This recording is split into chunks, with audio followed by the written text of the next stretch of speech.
انہیں آج صرف اس لیے شہید کر دیا گیا کہ مولانا عادل صدیق اکبر کی عزت کا ڈنکا بجاتے تھے۔ وہی عادل کا جرم لاہور کا ہر فرد کرتا ہے۔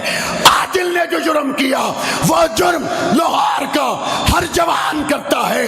مولانا عادل نے جو جرم کیا مفتی منیب الرحمان بھی وہی کرتا ہے، حنیف جالندری بھی وہی کرتا ہے، اورنگزیب فاروقی بھی وہی کرتا ہے، احمد لدھیانوی بھی وہی کرتا ہے۔ باپ کا جنازہ اٹھانے کے بعد معاویہ اعظم تارک بھی وہی کرتا ہے۔ انتہائی واجب الاحترام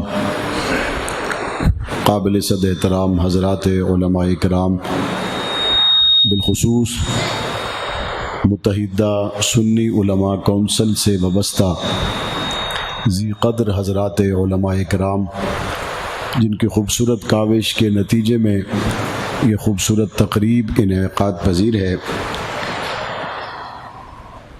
اور آج کی اس پروقار تقریب کے خصوصی اہتمام پر محترم حافظ محمد نعمان صاحب، مولانا اسلم ندیم صاحب، مسجد انتظامیہ میں چودھری محمد انصر صاحب، پروفیسر عبدالکریم صاحب اور دیگر معاونین، اہل علاقہ اور ممبران مسجد کمیٹی، اللہ تعالیٰ تمام کو اپنے خزانوں سے بے پناہ جزائے خیر عطا فرمائے۔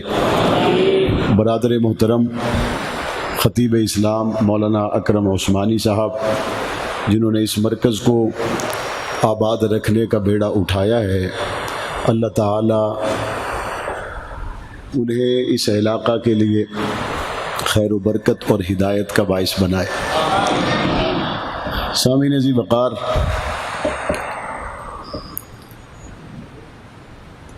ہم روز اول سے یہ کہتے چلے آئے ہیں کہ ہماری دلیل کا جواب دلیل سے دو۔ ہم روز اول سے یہی کہہ رہے ہیں کہ گالی اور گولی کا صاف مطلب یہ ہے کہ تمہارے پاس دلیل نہیں ہے،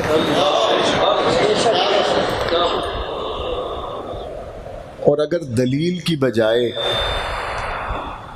شکست ماننے کے بعد تم نے گولی کا فیصلہ کر لیا ہے، تو چلنے والی ہر گولی نے یہی بتلایا ہے کہ چلانے والا ہار گیا اور سینے پہ کھانے والا جیت گیا۔ اگر دلیل تھی تو لے آتے، اگر دلیل نہیں تھی تو پھر ہار مان لیتے۔ دلیل کے مقابلے میں دلیل بھی نہیں، اور ہار ماننے کا ارادہ بھی نہیں، تو دلیل کے مقابلے میں جو دلیل نہ دے وہ ذلیل ہو سکتا ہے، رذیل ہو سکتا ہے، وہ کائنات کی ایک بدترین مثال ہو سکتا ہے۔ مسلمان تو درکنار، وہ صاحب رائے لوگوں میں شمار ہو، یہ اندھیر نہیں ہو سکتا۔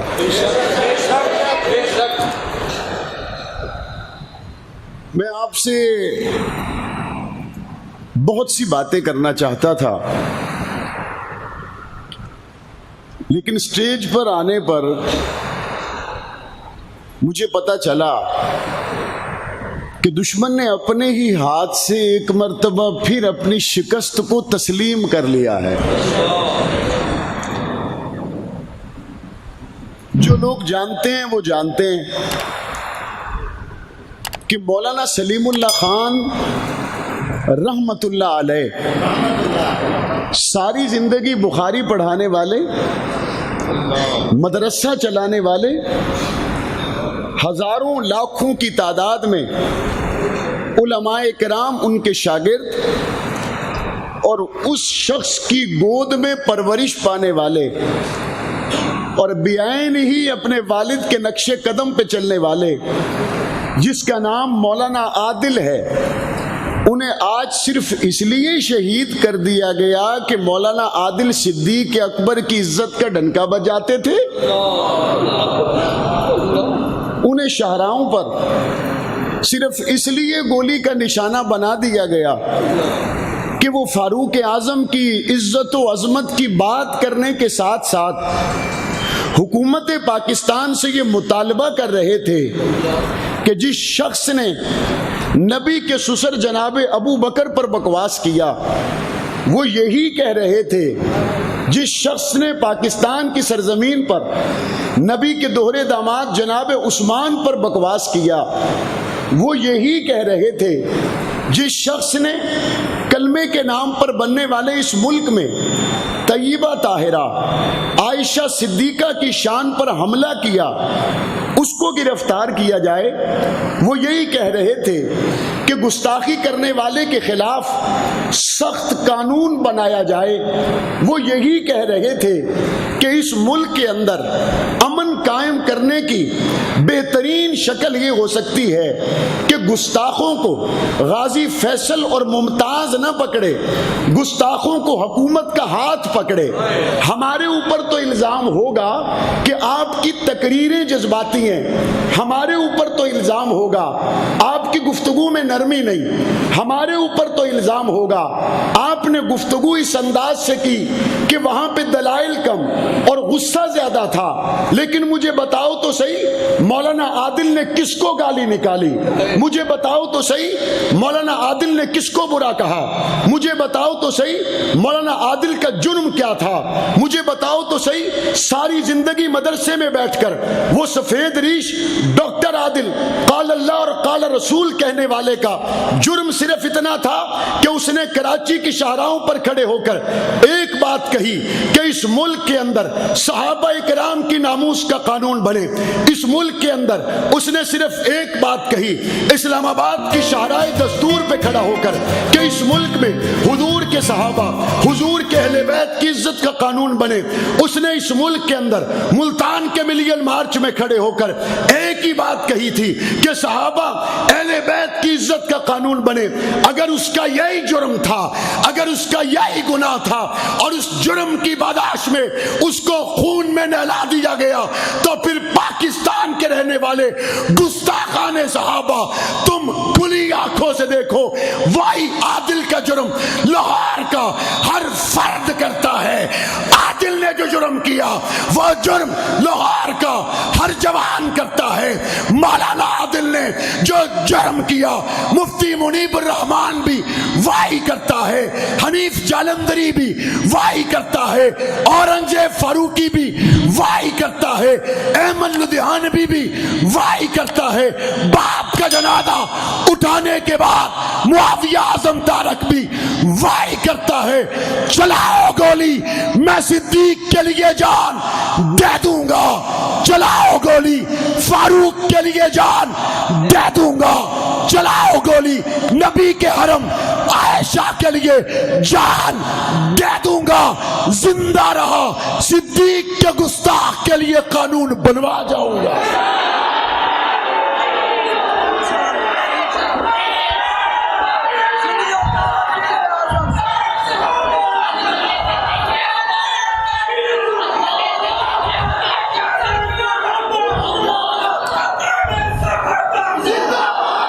دشمن نے صدیق کی غلامی میں گولی چلانے کا فیصلہ کر لیا ہے تو ہم نے صدیق کی محبت میں مرنے کا فیصلہ کر لیا ہے۔ چلاؤ گولی۔ 30 سال سے اور تم نے کیا کیا ہے؟ یوسف لدھیانوی کو خون میں نہلایا، کیا کیا ہے؟ اسلم شیخو پوری کو خون میں نہلایا، کیا کیا ہے؟ حبیب اللہ مختار کو خون میں نہلایا، نظام الدین شامزائی کو خون میں نہلایا، علی شیر حیدری کو خون میں نہلایا۔ دشمن سے کہو چاہے تو اپنا ترکش دوبارہ بھر لائے. دشمن سے کہو چاہے تو اپنا ترکش دوبارہ بھر لائے.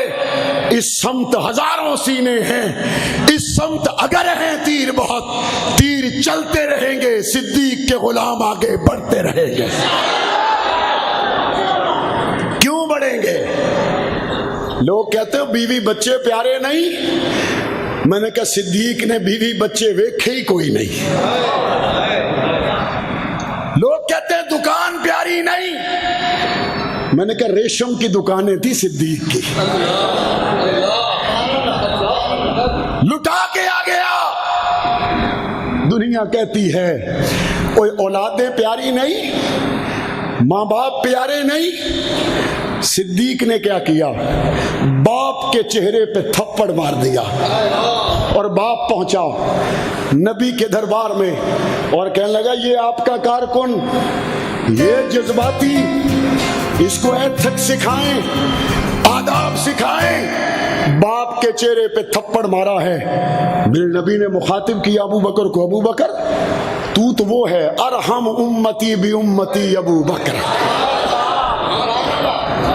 وہ ساری امت دے وچ ٹھنڈا ہی تو ہے, نرم ہی تو ہے, بردبار ہی تو ہے, حلم والا ہی تو ہے, رحم سے پیش آنے والا ہی تو ہے.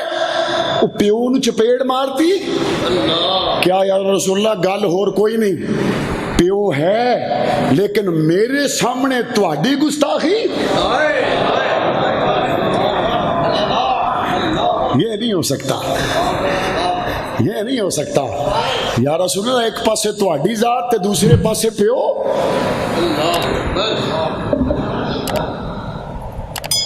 ڈنگ کھائے صدیق نے غار میں, پاؤں نہ اٹھایا. صدیق تو نے بار بار ڈنگ کھائے, نبی کا پیرا نہیں چھوڑا. ڈنگ یہاں بھی بار بار آئے, اللہ کے فضل سے ہم نے تیرا پیرا نہیں چھوڑا. تو نے غار میں ڈنگ کھائے. دنیا یہاں پہ کہتی ہے او جی کچھ کیتا ہی ہونا جے گولی چل لیا. ہاں کچھ کیا تھا جو چلی ہے, کچھ کیا تھا جو چلی ہے. دشمن کے سر پہ پاؤں نہ رکھا ہوتا تو سانپ ڈنگ نہ مارتا. جب بھی دشمن کے سر پہ پاؤں آئے گا تو وہ ڈنگ مارے گا. جب بھی دشمن پہ پاؤں آئے گا وہ چیخے گا, چلائے گا. صدیق اکبر سے تو یہ سوال کسی نے نہ کیا وہ جی کچھ کیتا ہی ہونا تا ہی ڈنگ ماریا. انہیں کہا جی کیتا ہے. کی کیتا ہے؟ کمبلی والے آقا پہ پہرا دیا. انہوں نے کہا پھر ڈنگ آیا. انہوں نے کہا ایک ڈنگ کیا ہوتا ہے؟ ایک ڈنگ کیا ہوتا ہے؟ پروانے کو شمع, بلبل کو پھول بس, صدیق کے لیے خدا کا رسول بس. اور ڈنگ کیا ہوتا ہے؟ میں تو وہ صدیق ہوں جس نے یہ فیصلہ کیا نگاہ ابو بکر کی ہو رخ مصطفیٰ کا ہو. میں تو وہ صدیق ہوں جس نے یہ فیصلہ کیا کندھے میرے ہوں سوار نبوت ہو. میں تو وہ صدیق ہوں جس نے یہ فیصلہ کیا مال میرا ہو اور پاک پیغمبر کے قدموں پہ نثار ہو. ابو بکر کیا کیا؟ کہتے پیغمبر سے وفاداری کا حق ادا کر دیا ہے. ابو بکر کے چاہنے والوں جب کوئی کہے کوشتا کیتا ہونا, ہمارا جواب ایک ہے, ہاں کیا ہے, یار غار کا پہرا دیا ہے. دیا یا نہیں دیا؟ دیا یا نہیں دیا؟ ڈنگ آیا تو ڈنگ کھا کر حق نواز قبر تک پہنچا لیکن پیرا تو نہیں چھوٹا. تلوار چلائی کافر نے, محمد کے صحابی کا بازو کٹا, اٹھا کے جھنڈا دوسرے ہاتھ میں پکڑا. تلوار پھر چلی, دوسرا ہاتھ کٹا. حضور کے صحابی نے جھنڈے کو سینے سے لگایا. جب سینے پہ تلوار چلی تو عبداللہ بن رواحہ نے جھنڈا اٹھا لیا. پاک پیغمبر کے صحابہ نے وار پر وار ہونے کے بعد بھی پاک پیغمبر کا دیا ہوا علم چھوٹنے نہیں دیا. اللہ کا شکر ہے. لوگ پوچھتے ہیں تمہارا اعزاز کیا ہے؟ ہمارا اعزاز یہی ہے, وار وار ہوا تھا، ہاتھ کٹا تھا، لیکن جھنڈا عیسیٰ نے تھاما تھا۔ وار ہوا تھا، ہاتھ کٹا تھا، جھنڈا اعظم طارق نے اٹھایا تھا۔ وار ہوا تھا، ہاتھ کٹا تھا، جھنڈا فاروقی نے اٹھایا تھا۔ وار ہوا تھا، ہاتھ کٹایا تھا، صدیق اکبر کی صداقت کا جھنڈا علامہ علی شیر حیدری نے اٹھایا تھا۔ وار ہوا تھا، ہاتھ کٹا تھا، جھنڈا مولانا عادل نے اٹھایا تھا۔ اے مولانا عادل، اے قرآن کے قاری، اے شیخ الحدیث، اے سلیم اللہ کے بیٹے، اے سفید داڑھی کو خون میں رنگین کرنے والے، تو دنیا سے چلا گیا۔ تقی عثمانی ہو، منیب الرحمان ہو، حنیف جلندری ہو، لدھیانوی ہو، اورنگزیب ہو، جھنڈا بلند رہے گا۔ بلند رہے گا یا نہیں رہے گا؟ رہے گا یا نہیں رہے گا؟ وہ بتاؤ، صدیق تمہارا بھی ہے یا نہیں؟ بولو، ہے یا نہیں؟ ہے یا نہیں؟ ڈاکٹر عادل نے اس تحریک کا آغاز کیا تھا، اس کا آغاز کیا تھا۔ ڈاکٹر عادل شہید، جب تم زندہ تھے تب بھی وعدہ تھا، اور آج تم اس زندگی میں ہو جسے زندگی قرآن کہتا ہے۔ آپ کی مغرب کے وقت کی زندگی پاکستان بتلا رہا تھا، آپ کی عشاء کے وقت کی زندگی قرآن بتلا رہا ہے۔ آپ کی عصر کے وقت کی زندگی جہان گواہی دے رہا تھا، آپ کے عشاء کے وقت کی زندگی قرآن گواہی دے رہا ہے۔ آپ زندہ تھے، ہم نے آپ سے وعدہ کیا تھا۔ مولانا عادل شہید، آپ کی کال پر صدیق اکبر کے غلام 18 اکتوبر کو پھر نکلنے کے لیے تیار ہے۔ نکلیں گے یا نہیں نکلیں گے؟ نکلیں گے یا نہیں نکلیں گے؟ قدم لفظ ہی چھوٹے ہیں، کن قدموں کی بات کر رہے ہو؟ تمہیں کیا لگتا ہے یہ 5 فٹ 9 انچ کا معاویہ ہے؟ نہیں، یہ 4000 شہیدوں کی آواز ہے۔ قدم کیا ہوتا ہے؟ قدم کیا ہوتا ہے؟ کیا ہم تخت دار تک نہیں پہنچے؟ قدم کیا ہوتا ہے؟ کیا ہم نے یتیمیاں نہیں دیکھی؟ قدم کیا ہوتا ہے؟ کیا ہم نے گولیوں سے چھلی لاشیں نہیں اٹھائے؟ قدم کیا ہوتا ہے؟ کیا ہم نے زندگی اور موت کے فاصلے برابر نہیں کیے؟ امن کی بات کرو، میں بھی امن کی بات کرتا ہوں، لیکن کوئی مثال تو لاؤ جس نے جنازے اٹھا کر بھی امن کی بات کی ہو۔ کوئی مثال تو لاؤ جس نے جنازے اٹھا کر بھی آئینی اور قانونی جد و جہد کی بات کی ہو۔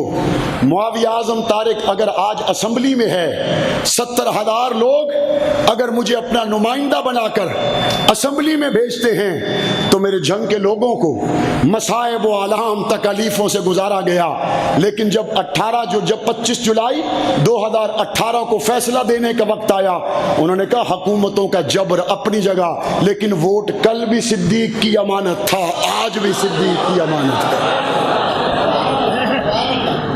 تم باتیں کرتے ہو کہ جناب ہم مقابلے میں آئیں گے، اس 70,000 ووٹ میں کچھ نہیں تو 35,000 ووٹ تو جنگ کی خواتین نے بھی مجھے دیا ہوگا،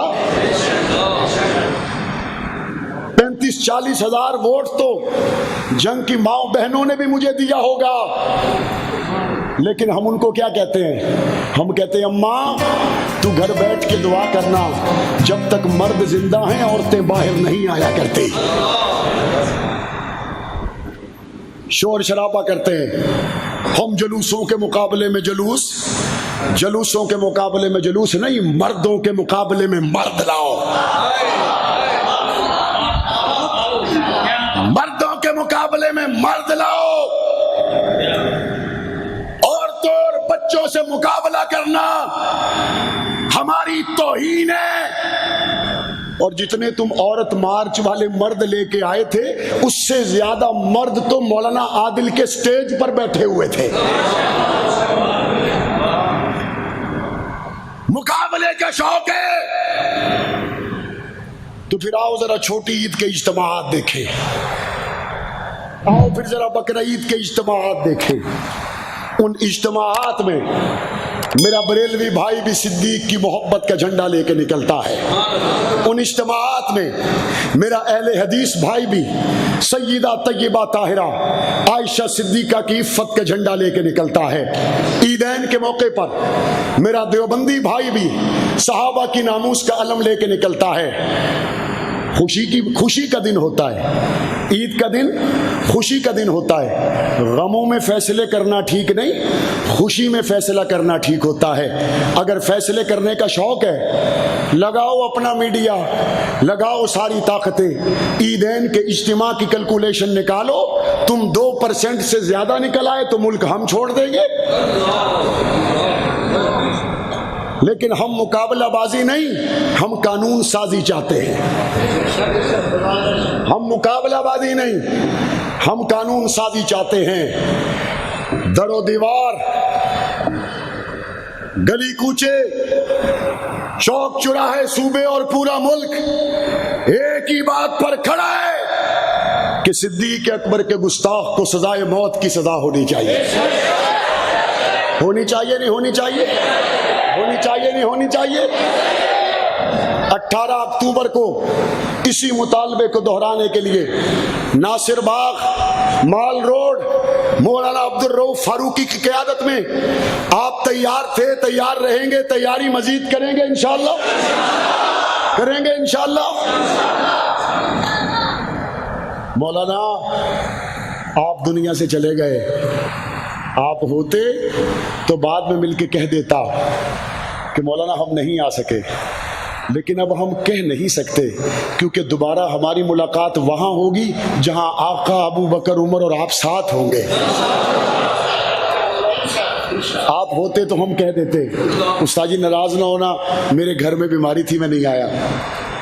آپ ہوتے تو ہم کراچی میں آ کے کہہ دیتے استاد جی بس آپ نے تو کال دی تھی لیکن میں جامعہ فاروقیہ میں اسپیشل آیا ہوں یہ کہنے کے لیے کہ بس کوئی مجبوری تھی نہیں آ سکا. اب معذرت کرنے کے لیے میدان حشر ہے, کراچی نہیں ہے. اور میرے نبی نے بتلا دیا ہے, فرمایا لوگو تم قیامت میں اٹھے گے نا تو حالت کیا ہوگی. یوم یفر المرء من اخیہ وامہ وابیہ وصاحبتہ وبنیہ لکل امرئ منہم یومئذ شأن یغنیہ.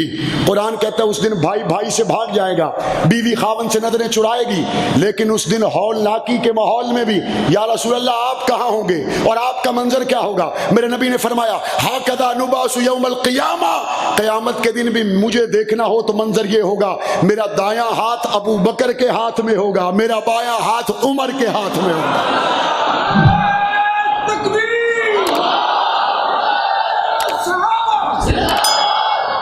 اور اس منظر میں یا رسول اللہ جنتیوں نے کوثر پینا ہے, تو پھر حضور نے فرمایا کوثر پہ میں ہوں گا اور میرے دائیں طرف ابو بکر ہوں گے اور میرے بائیں طرف عمر ہوں گے. کوئی مجھے کہتا ہے مولانا آپ سے محبت بڑی ہے, لیکن مولانا اکرم عثمانی صاحب جب آپ کے ساتھ بیٹھے ہوں, جب چودھری انصر صاحب آپ کے ساتھ بیٹھے ہوں تو میری ان سے بنتی نہیں. مینو ذرا وکھرے ہو کے ملو, مینو ذرا وکھرے ہو کے ملو. تو میں کیا کہتا ہوں, ملنا ہے تو میرے بیلیاں چاہ کے مل, وکھرے شکرے والی گل کوئی نہیں. حضور نے فرمایا جب قیامت میں آئے گا میرا امتی, میں کوثر سے پیالہ بھر کے ابو بکر کے ہاتھ میں دوں گا اور کبھی کوثر سے پیالہ بھر کے عمر کے ہاتھ میں دوں گا. لوگ کہتے ہیں اس تحریک والوں کو کوئی ایسا جام پلا دو, کوئی ایسی دولت دکھا دو, کوئی ایسا اقتدار اور منصب کا نشہ دکھا دو کہ یہ نرم ہو جائیں. وہ کمڑے ہو جنہ کوثر دے سودے کیتے ہون, وہ تواڈے جاماں تے نہیں رہندے. جنہوں نے کوثر پہ کمبلی والے آقا سے ملاقات کا ارادہ کر لیا ہو وہ تمہارے منصب پہ نہیں رہتے۔ مولانا اعظم طارق کو کہا گیا مولانا وزارت لے لیں، مولانا کوٹھی لے لیں، مولانا پلاٹ لے لیں، انہوں نے کہا میں جوتے کی نوک پہ رکھتا ہوں۔ ہمارے لیے اول آخر گنبد خضرا کے مکین ہیں یا نہیں ہیں یا نہیں ہیں؟ آخری سانس تک تہیا کر لو، آخری خون کے قطرے تک تہیا کر لو، بزرگوں علماء ہو، جوانوں بچے ہو، عہد کر لو، آخری سانس تک ختم نبوت کے پہرے دار بنے رہیں گے۔ ہاتھ کھڑا کر کے بتائیں، بنے رہیں گے؟ صحابہ کی ناموس کے پہرے دار بنے رہیں گے؟ اہل بیت کی ناموس کے پہرے دار بنے رہیں گے؟ جب آپ کا یہی جذبہ ہے، آپ کا یہی جوش ہے، تو پھر تھکنا نہیں، آگے بڑھنا ہے، آگے بڑھنا ہے۔ شہید کا خون نور ہوتا ہے، ماننے والوں کو راستہ دکھاتا ہے۔ مولانا عادل، مغرب تک تو مجھے لگتا تھا کہ منزل ملے گی یا نہیں ملے گی، اب مجھے یقین ہو چلا ہے کہ منزل گھنٹوں پر نہیں منٹوں پر پڑی ہوئی ہے انشاءاللہ۔ انشاءاللہ شہید کا خون نور ہے جس سے ہم نے راستہ دیکھنا ہے، اور شہید کا خون آگ ہے جو اپنے دشمنوں کو جلا کے راکھ کرتا ہے۔ اللہ تعالیٰ کہنے سے زیادہ عمل کی توفیق عطا فرمائے۔